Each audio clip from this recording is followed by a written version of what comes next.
2.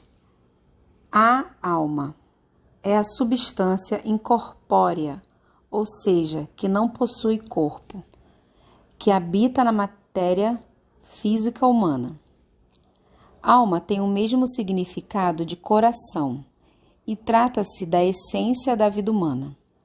A alma, o coração, é o centro dos sentimentos, das reações emotivas sustentadas pelos 5 sentidos: visão, audição, olfato, tato e paladar. Através dos olhos, a minha alma vê e, orientada pelo meu espírito, a inteligência, decide o que é certo ou errado. Através dos ouvidos, a minha alma recebe informações e toma uma decisão. Através do nariz, a minha alma sente o cheiro e aceita ou rejeita, ou seja, faz uma escolha. O mesmo acontece com o tato e o paladar. Na alma se cultiva a vida interior, com suas emoções, os seus desejos, os seus sentidos e as suas curiosidades com respeito ao exterior. Na alma, também desenvolvemos a percepção de nós mesmos e dos outros. Diferentemente do corpo, que é frágil e mortal, a alma é imortal. Nela habita a eternidade da vida humana. Enquanto os animais agem agem movidos pelo instinto, o homem está sujeito à consciência do espírito humano. O Senhor dotou o homem de um apurado livre-arbítrio para escolher o seu próprio destino, se vai andar em comunhão e submissão ao Deus Altíssimo ou não. O espírito humano orienta sua alma, que, por sua vez, usa o corpo. Como um homem que cria um robô com capacidade de obedecer à direção de um chip, a inteligência.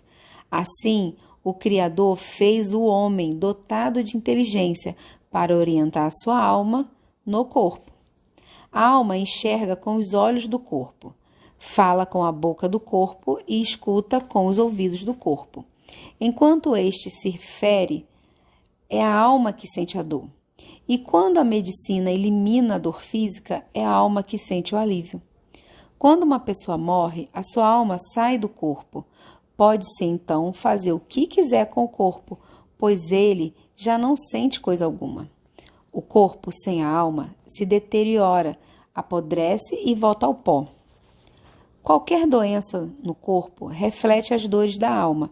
Portanto, é na alma que se sentem as dores físicas e emocionais do corpo. 3. O corpo é o meio que nos proporciona contato com o mundo exterior, nos dá consciência de quem somos e traz características genéticas e herdadas dos nossos pais.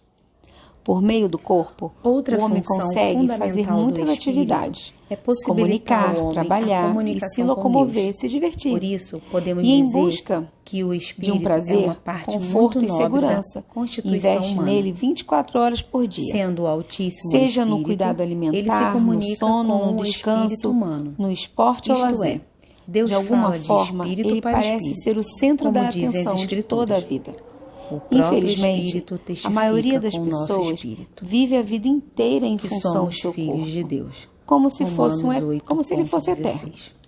eterno. Mas Note que não um dá a mínima é para o Espírito um de ser Deus e o incorpóreo outro é o Espírito do que o homem. mantém ativo, É o a espírito alma. humano que recebe a palavra de Deus e a sua influência para que se arrependa Apesar de e use a o fé. corpo, a matéria física, É no ser espírito que visível, desenvolvemos tocável, uma sentido, consciência espiritual apreciado, louvado, sobre Deus e seus endeusado pensamentos. e até mesmo Portanto, cultuado, é o nosso poucos espírito têm que dado nos a devida diferencia de atenção todas as ao demais ser que criaturas mantém de o Deus. corpo vivo na Terra.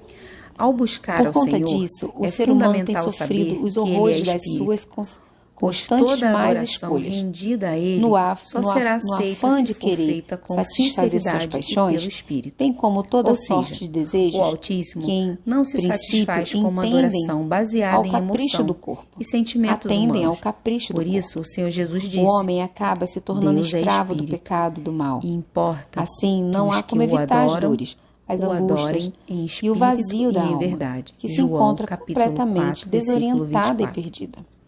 O Na plano sua original maior de dor e Deus, aflição, ao o criar rei o ser Davi humano, clamou: foi de que Senhor, a sua tem alma piedade fosse de mim, continuamente sara conduzida minha pelo alma, Espírito. porque pequei contra Mas, ti. Em Salmos, capítulo ao 41, cair versículo Adão, 4.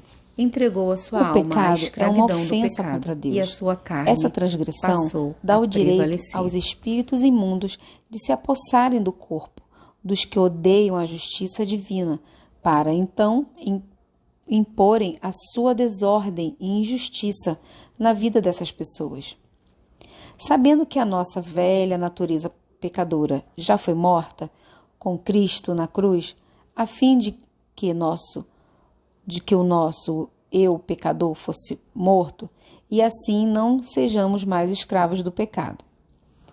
Romanos 6, versículo 6.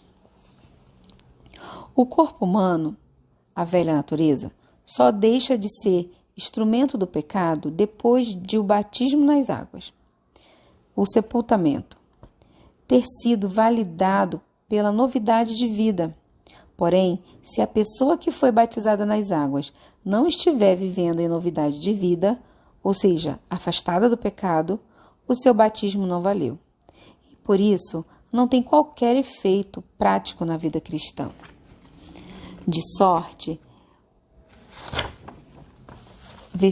leitura do versículo bíblico, Romanos, capítulo 6, 4 ao 5. De sorte que somos sepultados em Jesus, pelo batismo na morte, para que, como Cristo foi ressuscitado dentre os mortos, pela própria glória do Pai, assim andemos nós também em novidade de vida. Porque se fomos plantados, ou seja, sepultados, juntamente com Ele, na semelhança de sua morte, também seremos na sua ressurreição. Romanos 6, 4 ao 5. Quando o batismo nas águas é válido, o batismo com o Espírito Santo se torna algo simples e natural.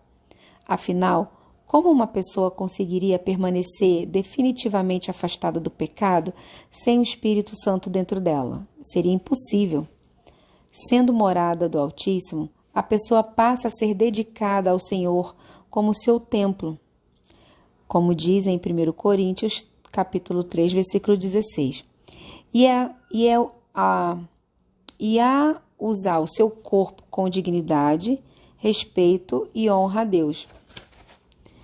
Dessa forma, podemos dizer que o corpo é a parte física ou visível do ser humano. Ele serve de vestimenta ou cobertura para a alma, que é onde está a essência da vida de cada pessoa. Podemos dizer, então, que a alma é a parte do homem que vive entre dois mundos, o carnal e o espiritual. Se for conduzida pelo Espírito Santo, a alma chegará aos pastos verdejantes da presença de Deus. Mas se for conduzida por si mesma ou pelo diabo, ela encaminhará para o inferno. Quando Satanás fala com o ser humano, é a mente demoníaca do mal falando com o espírito humano. Aqueles que dão ouvido a essa voz certamente sofrerão danos.